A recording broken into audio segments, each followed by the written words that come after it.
ایک مرتبہ ایک شخص نبی کریم صلی اللہ علیہ وسلم کے پاس آیا اور اس نے آ کے آپ سے عرض کی کہ یا رسول اللہ، میں ایک باغ میں تھا، وہاں پہ مجھے ایک عورت ملی اور میں نے اس عورت کا بوسہ لے لیا، اور پھر اس نے کہا کہ میں نے اس سے زنا نہیں کیا، زنا کے علاوہ جو ہو سکتا ہے میں نے کیا۔ اب یہ بات رسول اللہ صلی اللہ علیہ وسلم سامنے آ کے خود بیان کر رہے ہیں اور کہنے لگا کہ آپ میرے لیے حکم جاری کیجیے کہ مجھے کیا کرنا ہے۔ وہاں پر عمر رضی اللہ موجود تھے۔ جب انہوں نے یہ سنا تو عمر رضی اللہ کہنے لگے کہ یہ شخص بھی بڑا عجیب انسان ہے کہ اللہ نے اس کے گناہ پہ پردہ ڈالا تھا، آگے خود ہی اپنے گناہ کو بیان کر دیا۔ اب اتنا کہا تو آپ صلی اللہ علیہ وسلم خاموش رہے، آپ نے اس کو کچھ نہیں کہا۔ جب وہ شخص جانے لگا تو آپ نے وہاں پہ جو لوگ تھے ان سے کہا کہ اس کو بلا کر لاؤ۔ جب واپس آیا تو اس کو بلایا اور اس کے بعد آپ صلی اللہ علیہ وسلم نے قرآن کی آیت جو ہے وہ تلاوت فرمائی اور آپ نے کہا کہ واقم الصلاۃ طرفی النہار وزلفا من اللیل، کہ تم نماز قائم کرو دن کے دونوں حصوں میں اور رات کے وقت۔ ان الحسنات یذہبن السیئات، بے شک نیکیاں جو ہیں وہ برائیوں کو مٹا دیتی ہیں۔ اب یہاں پہ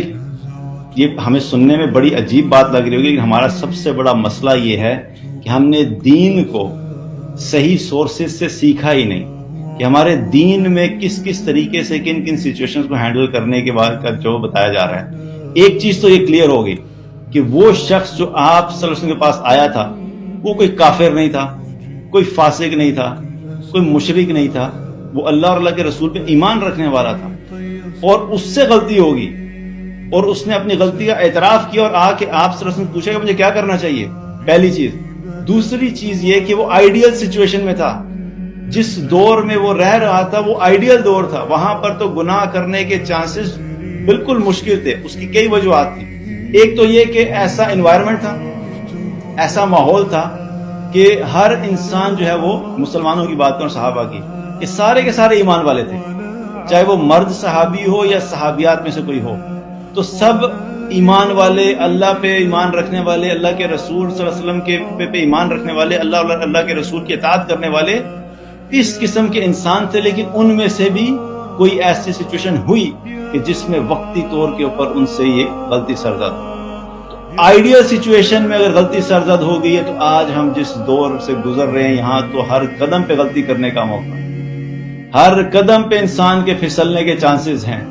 تو آج کے دور میں اگر ہم اپنے ایمان کی حفاظت کرتے ہیں تو ایک بہت بڑا جہاد ہے آج کے دور کا، کیونکہ کوئی شخص اپنے ایمان کو بچا لے۔ والذین اذا فعلوا فاحشۃ او ظلموا، اللہ تعالیٰ فرما رہے ہیں کہ یہ وہ لوگ ہیں جب ان سے کوئی برا کام ہو جاتا ہے یا وہ اپنے اوپر ظلم کر لیتے ہیں۔ اب پیچھے تو محسنین کی صفات تھی، یہ اللہ کی راہ میں خرچ کرنے والے ہیں، خوشحالی میں بھی تنگی میں بھی، لوگ یہ اپنے غصے پہ قابو پاتے ہیں، لوگوں کو معاف کرتے ہیں، اور اللہ ان کی ان صفات کی وجہ سے کیا کہتا ہے کہ اللہ احسان کرنے والوں سے محبت کرتا ہے۔ اب اللہ تعالیٰ کیا فرما رہا ہے کہ یہ ایسے لوگ ہیں اگر ان سے کوئی فاحشہ، کوئی برا کام ہو جاتا ہے یا یہ اپنی جانوں پہ ظلم کر بیٹھتے ہیں۔ یہاں سے پہلی بات ہمیں کیا پتہ لگ رہی ہے کہ ایسا ممکن ہے کہ کوئی ایمان والا ہو اور اس سے کوئی غلطی ہو، اور وہ غلطی بھی کیا ہے کہ اللہ سبحانہ تعالیٰ کیا فرما رہا ہے، یہاں پہ دو چیزوں کو الگ الگ ذکر کیا۔ پہلے کیا فرمایا، فاحشہ، کہ ان سے کوئی ایسی برائی ہو جاتی ہے جس کو فاحشہ کہتا ہے۔ فاحشہ سے کیا ہے، فاحشہ کا مطلب یہ ہے کہ ہر وہ عمل جو کہ بالآخر زنا تک جو ہے وہ لے کر جاتا ہو، وہ تمام چیزیں فاحشہ میں شامل۔ مثال کے طور پہ اگر کوئی شخص کسی خاتون، کسی نامحرم کو جو ہے وہ بری نظر سے دیکھ رہا ہے، یہ بھی فاحشہ میں آتا ہے۔ کوئی عورت جو ہے کسی مرد کو بری نظر سے دیکھ رہی ہے، یہ بھی فاحشہ میں آتا ہے۔ اگر یہ ایک دوسرے سے غیر ضروری باتیں کر رہے ہیں اور ایک دوسرے کے ساتھ ان کا کوئی کنیکشن ہے، یہ بھی فاحشہ میں آتا ہے۔ کوئی خاتون انڈیسنٹلی جو ہے وہ ڈریسڈ ہے اور اس کا لباس جو ہے وہ اس کے اندر حیا نہیں ہے اور بغیر حجاب کے وہ نامحرموں کے سامنے پھرتی ہے، یہ بھی فاحشہ میں آتا ہے۔ اور اسی طریقے سے اگر کسی مرد عورت کا آپس میں کوئی بھی کنیکشن ہے، کوئی حرام ریلیشن شپ ہے، یہ بھی فاحشہ میں آتا ہے۔ اور آخری سٹیج اس کی کیا ہوتی ہے کہ مرد اور عورت جو ہے وہ زنا تک پہنچ جائے۔ تو یہاں پر اللہ سبحانہ تعالیٰ نے کیا فرمایا کہ اگر ان سے کوئی ایسا عمل ہو جاتا ہے جو کہ فاحشہ میں سے ہے، اب ان میں سے کوئی بھی چیز ہو سکتی ہے، یہاں پہ زنا کا ذکر نہیں ہے، صرف فاحشہ کا ذکر ہے، اور ان میں سے کوئی بھی کام ہو سکتا ہے کسی وجہ سے تھوڑی دیر کے لیے کوئی کسی کو اٹریکٹ ہو گیا، اس اٹریکشن کی وجہ سے اپنے جذبات پہ قابو نہیں پا سکا، اس نے بات چیت شروع کر دی اور وہ الٹیمیٹلی زنا میں نہیں پہنچا، لیکن وہ ٹیمپریریلی کسی وجہ سے اس غلط ٹریک کے اوپر چل پڑی۔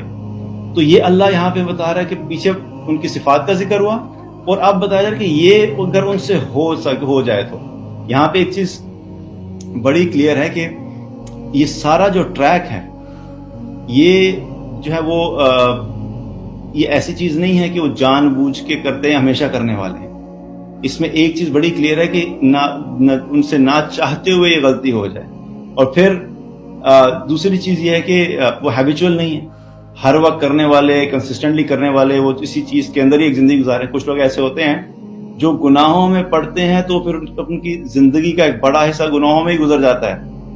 اور وہ جان بوجھ کے ان گناہوں میں رہتے ہیں اور کرتے چلے جاتے ہیں۔ یہاں پہ ان لوگوں کا ذکر نہیں ہو رہا، یہاں پہ کیا ہے کہ یہ ہیں اچھے لوگ،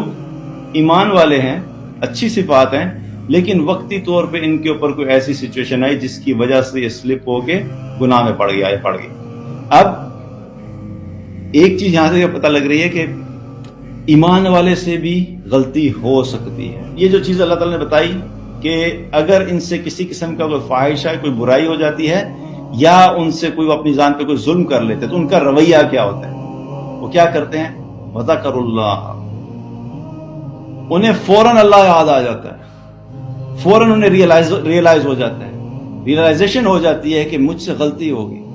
یہ میں نے کیا کر دیا، نہیں مجھے نہیں کرنا چاہیے تھا، یہ کیا بلنڈر مار دیا میں نے۔ فوراً ان کو فکر شروع ہو جاتی ہے،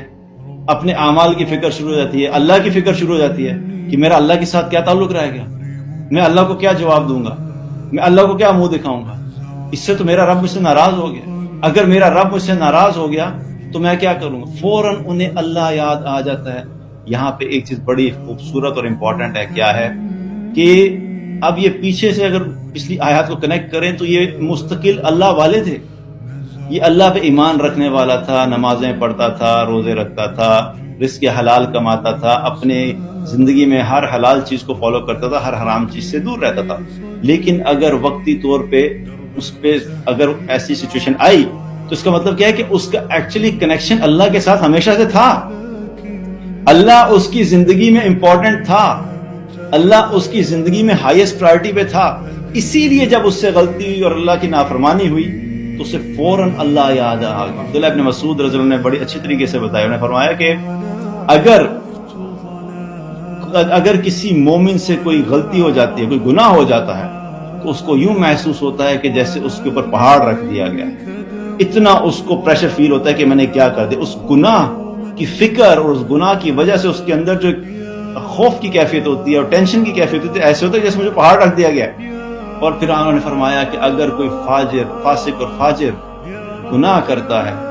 تو اس کو ایسے ہی محسوس ہوتا ہے کہ جیسے اس کے ناک کے اوپر مکھی بیٹھی اور اس نے اپنے ہاتھ سے مکھی کو ہٹا دیا۔ اس کے بعد اگلی چیز وہ کیا کرنے لگ جاتے ہیں؟ فَاسْتَغْفِرُوا لِذُنُوبِهِمْ، اور وہ پھر فوراً اپنے گناہوں کی معافی مانگنے لگ جاتے ہیں۔ اب پتہ لگ گیا غلطی ہوگی، اس غلطی پہ شرمندگی بھی ہوگی، ندامت بھی ہوگی۔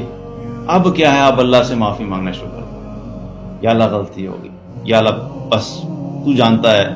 میں اس طرح کا انسان نہیں ہوں، تو جانتا ہے کہ میں یہ سب چیزیں نہیں کرتا، مجھ سے بس ٹیمپریریلی یہ چیز ہوگی، تو مجھے معاف کر دے، تو ہی معاف کرنے والا ہے۔ اللہ سے اب معافیاں مانگنا شروع کر دیتے ہیں۔ اور یہاں پر ایک خوبصورت کمپیریزن جو ہمیشہ سے چلتا آ رہا ہے اور ہمیں پتا ہے وہ کیا ہے، آدم علیہ السلام سے جو غلطی ہوئی اور شیطان سے جو غلطی ہوئی، یہ دو ایسے کیسز ہیں جو اللہ سبحانہ تعالیٰ نے قرآن میں قیامت تک آنے والے انسانوں کے لیے ایز این ایگزامپل پیش کر دیے، تاکہ ہر انسان یہ دیکھ سکے کہ وہ کس کی سنت کو فالو کرے گا۔